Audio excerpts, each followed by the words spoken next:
All right, guys, today I went to KFC and I got two stories. First, they have started using the original recipe with their chicken strips. So they don't do the extra crispy anymore, which means that these are a lot better.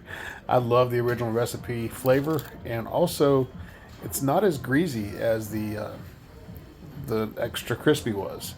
And also, there's just a lot less fried batter on it. So anyway, it's really good. I enjoy it. It's a lot more chicken and a lot less extra stuff, and it tastes really, really good because it's original recipe. Who doesn't like that? So I enjoyed it. I think you might check it out too and enjoy it. Thank you so much, KFC, for doing that. It's a great improvement, and I'm thankful. So go get yourself some new and improved chicken strips at KFC.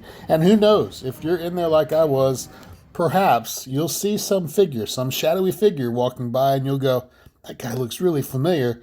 And then it will dawn on you, did I just have lunch with the Colonel, Colonel Sanders, at KFC? Are you kidding me? Man, that's some good stuff.